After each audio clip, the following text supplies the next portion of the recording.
Hello my friend, আমরা আগে শিখেছিলাম সাবজেক্টিভ প্রোনাউন, অ্যাডজেক্টিভ প্রোনাউন। আজকে শিখবো অবজেক্টিভ প্রোনাউন বা কর্ম। এই অবজেক্টিভ প্রোনাউন কোনগুলো, কার পরে লিখবো, এগুলো অন্য কোথায় বসাতে পারবো কি না, বা এগুলো পরে আমরা কি ব্যবহার করতে পারি, কেন ওইগুলো অন্য জায়গায় ব্যবহার করতে পারবো না, টোটাল কনসেপ্ট আজ আমি তোমাদের ক্লিয়ার করবো। তার আগে তোমার চ্যানেলটি সাবস্ক্রাইব করো, বন্ধুদের শেয়ার করো। ওকে, চলো শুরু করা যাক। দেখো, মি, আস, ইউ, দেম, হিম, হার, ইট, এই প্রোনাউনগুলি এরা সবসময় কর্ম হবে। মানে কি?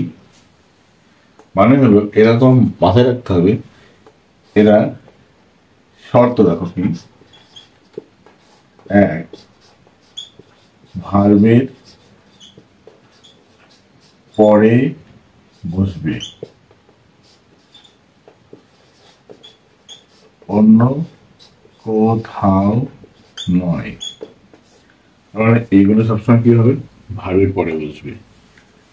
আর 2 নম্বর শর্ত কি দেখো,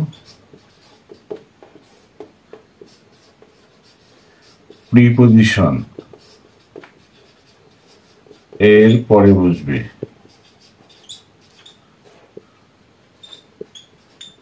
অন্য কোথাও নয়। আমরা অবজেক্টিভ প্রোনাউনের দুটো ব্যবহার দেখলাম, একটা হলো প্রিপোজিশনের পরে বসবে, একটা হলো ভার্বের পরে বসবে। অন্য কোথাও আমরা ব্যবহার করতে পারবো না, চেষ্টা করলেও হবে না। ন্যারেশন বা ভয়েস সিস্টেম যখন করতে যাবে, এই কনসেপ্টের উপরে তোমাকে কি করতে, বাক্য তৈরি করতে হবে কিন্তু। আর বাক্য তুমি লিখতে, পড়তে বা বলতে গেলে এই কনসেপ্ট তোমাকে রাখতে হবে। কিরকম যখন বললে, যেরকম মি হেল্প আই, বাক্যটা হয়নি, কারণ আমি মি হেল্প হিম বা হি যাই বলো না কেন, বাক্যটা হয়নি, কারণ এটা এখানে আসবে, এটা এখানে যাবে। এর বসার অধিকার আছে সবসময় ভার্বের পরে, এ বসবে পরে, এটা হবে মি। এ বসবে, এ তো আমরা শিখেছিলাম আগে বসবে, কর্তা ভার্বের আগে বসবে, তাহলে হি, তাহলে হি হেল্পস মি। এইভাবে বাক্যটা হবে, কিন্তু এর কখনো বাক্যের সাবজেক্টের জায়গায় কখনো আসবেই না। ঠিক আছে, দেখো পার্থক্য ধরেই করে দিই তোমাদের।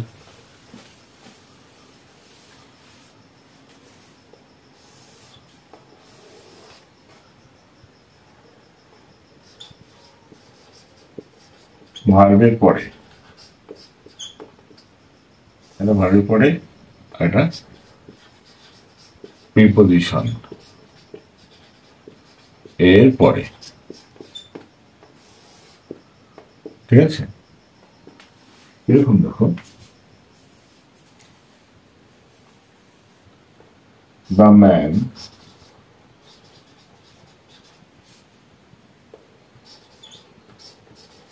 হেল্পস মি, দেখো মি এটা কর্ম, সাবজেক্ট এটা ভার্ব, এটা অবজেক্ট, কর্মের জায়গা থেকে বসে গেছে। আর বলে দেখো, আই হেল্প ইউ, দেখো একটা সাবজেক্ট, এটা ভার্ব, এটা অবজেক্ট, এটা কর্মের জায়গায় বসে গেছে। দেখো আবার বললে দেখো, ইউ হেল্প আস, দেখো এটা সাবজেক্ট, এটা ভার্ব, এটা অবজেক্ট। আর দেখো ভার্বের পরে বসেছি, অবজেক্ট এটা। আবার বললে তুমি দেখো, আই হেল্প দেম, এটা ফের অবজেক্ট, এটা ভার্ব, এটা সাবজেক্ট। আবার তুমি বলতে পারবে, উই হেল্প হিম, আবার দে হেল্প হার, দেখো এটা অবজেক্ট, এটাও অবজেক্ট, এটা ভার্ব, এটাও ভার্ব, এটা সাবজেক্ট, এটাও সাবজেক্ট। তো এইগুলো দেখো সবসময় ভার্বের পরেই বসবে, অন্য কোথাও কি বসাতে পারবে না, চেষ্টা করলে সম্ভব নয়। ঠিক আছে? তো এটা তুমি মাথায় ঢুকিয়ে নাও যে এইগুলো সব সময় ভার্বের পরে বসবে, অপোজিটের হয়ে কাজ করবে, অন্য কোথাও এরা বসবে না। এটা গেল ইউজ ওয়ান। এবার প্রশ্ন হলো, আমরা কি এইগুলো এইভাবে ব্যবহার করব না? তুমি যদি এই কনসেপ্টটা ক্লিয়ার করতে না পারো, চাকরি বাকরির কি প্রশ্নগুলো হয়, সামনে তোমার পরীক্ষা আছে, অঙ্গনারী আছে, ফুড সাপ্লাই আছে, অন্যান্য পরীক্ষাগুলো আছে, বা তোমার এসএসসি আছে, বা এতদিন ফোন অন্যান্য পরীক্ষা করে তুমি বসবে যখন, এই জায়গাটায় তোমার ভুল থাকবে, এরা কারেকশন করতে দেবে। এই কনসেপ্ট তোমাকে ক্লিয়ার করতেই হবে, নাহলে তুমি কিন্তু এরাটা ঠিক করতে পারবে না। আবার তুমি বলে রাখো, the man is helped by me. The man is helped by me. তুমি কখনো বলে দিলে বাই আই, হবে না, হবে না, এটাকে মি করতে হবে। ঠিক আছে? কারণ এটার বৈশিষ্ট্যই হলো এরা কোথায় বসবে, ভার্বের পরে বসবে আর প্রিপোজিশনের পরে বসবে। ক্লিয়ার? আবার তুমি বললে দেখো, it is known to them. দেখো প্রিপোজিশন টুর পরে দেম বসে গেছে, অন্য কিছু প্রনাউন তুমি ব্যবহার করতে পারবে না। আবার বললে দেখো যে I am waiting for him. দেখেছো? হিম, এই দেখো এর সঙ্গে মিল আছে, দেম দেম, মি মি। আবার তুমি বললে যে দা বয়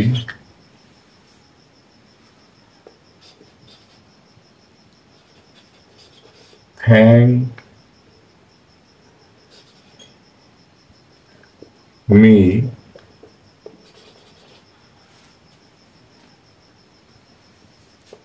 ফর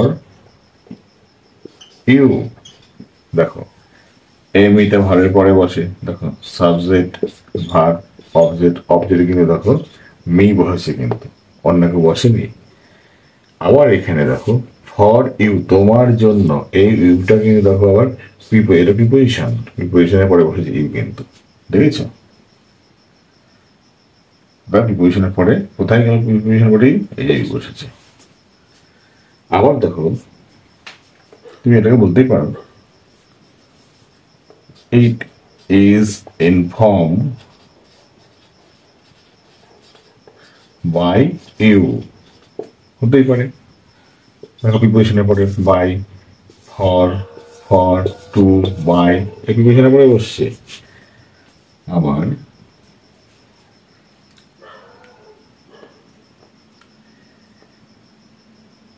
the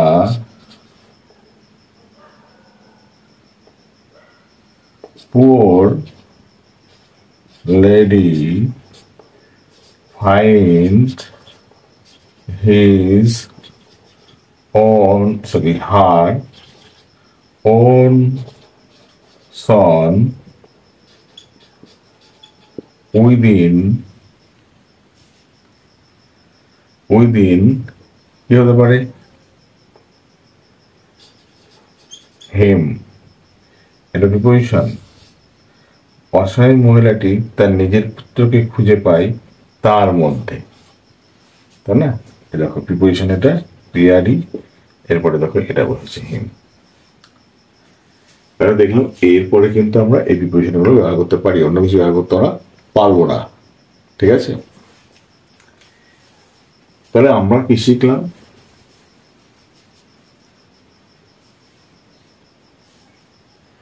যখন দেখবো এইগুলো ব্যবহার করছি, মাইন্ডটা কেমন হচ্ছে দেখো,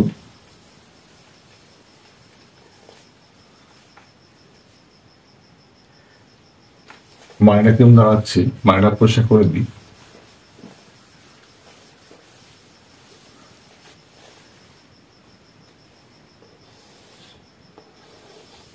উচ্চারণ দেখো,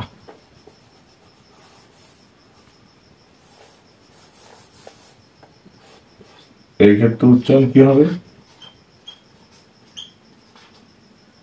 এই ক্ষেত্রে উচ্চারণ কি হবে?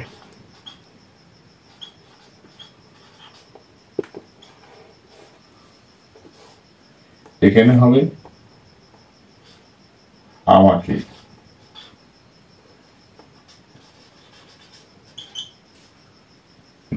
এখানে হবে আমার, এখানে হলো আমাদেরকে, এখানে হবে আমাদের, এখানে তোমাকে বা তোমাদেরকে, এখানে হবে তোমার বা তোমাদের, ঠিক আছে। এখানে হবে তাদেরকে, এখানে হবে তাদের, এখানে হবে তাকে, এখানে হবে তার, এখানে হবে তাকে, এখানে হবে তার, এখানে এ তাকে, এখানে হবে এটার।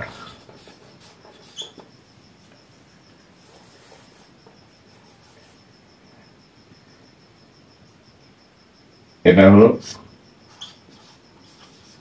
ভার্বের পরের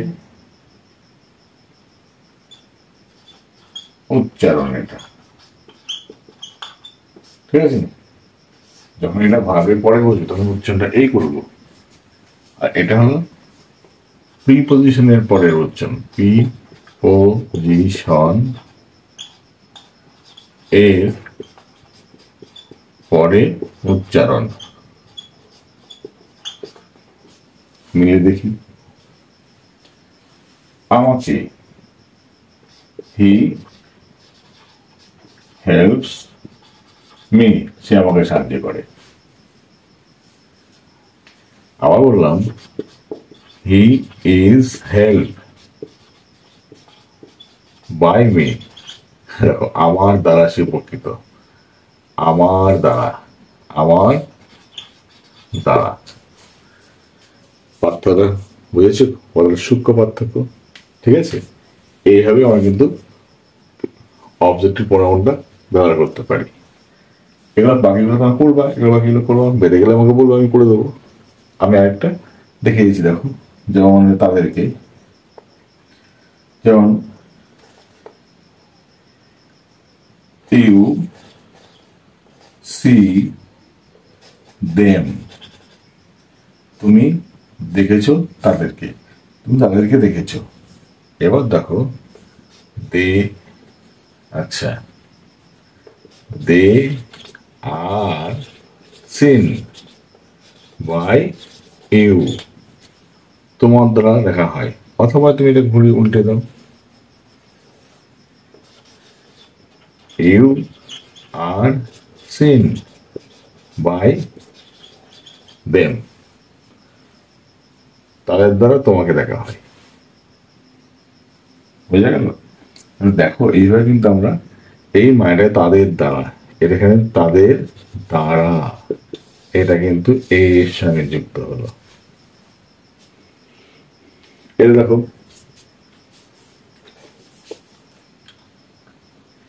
আই বাই ইট, আমি এটা কিনলাম। অথবা তুমি এটাকে বলতে পারো, I am, I am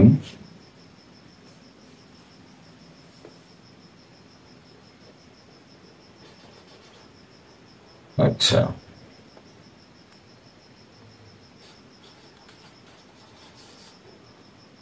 bought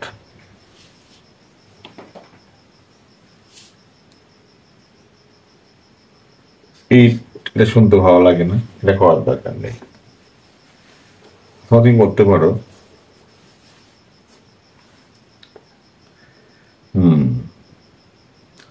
দা, আমি এটা মানে বোঝাচ্ছি, সেই ক্ষেত্রে বলছি আমি দা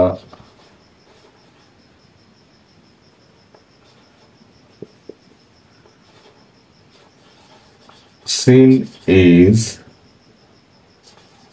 discovered by it, এটার দ্বারা, এর দ্বারা এটা সিনটা আবিষ্কার করা হলো। তাহলে দেখো আমরা কিন্তু যখন এখানে ব্যবহার করছি অবজেক্টিভ প্রোনাউন, এখানে উচ্চারণটা কি আসছে, র এ আসছে, এখানে এখানে কি আসছে, ক, মানে এখানে বিভক্তি, এটা ক বিভক্তি, বিভক্তি, এখানে কি হচ্ছে, এটা র বিভক্তি।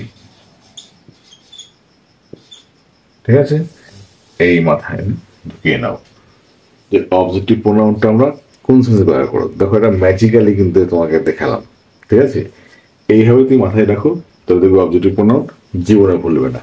ঠিক আছে, হ্যাঁ, আমি দুটো বাক্য করতে দিচ্ছি, করে কতগুলো বাক্য প্র্যাকটিস করার জন্য দিচ্ছি, করে কমেন্ট বক্সে জানাবে। চলো,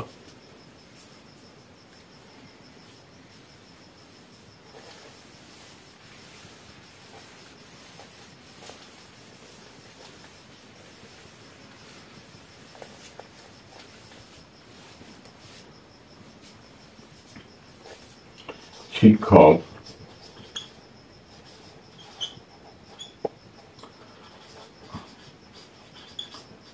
আমাদেরকে বাড়ির কাজ দিল।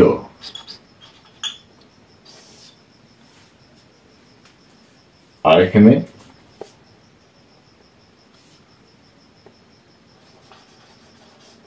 বাড়ির কাজ আমাদের দ্বারা করা হলো।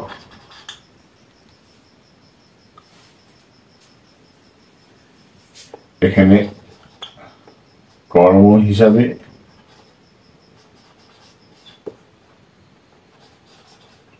অবজেক্টিভ প্রোনাউন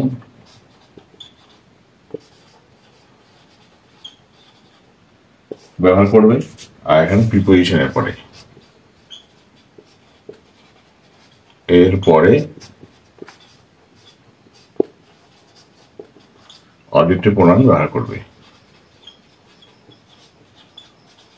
ঠিক আছে, আর আমি দিচ্ছি, দেখো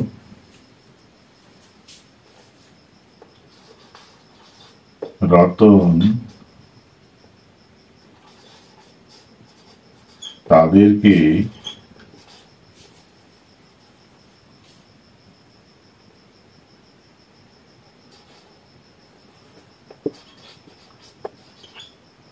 ডাকলো।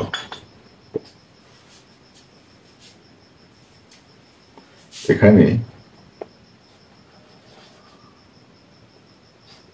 তাদের দ্বারা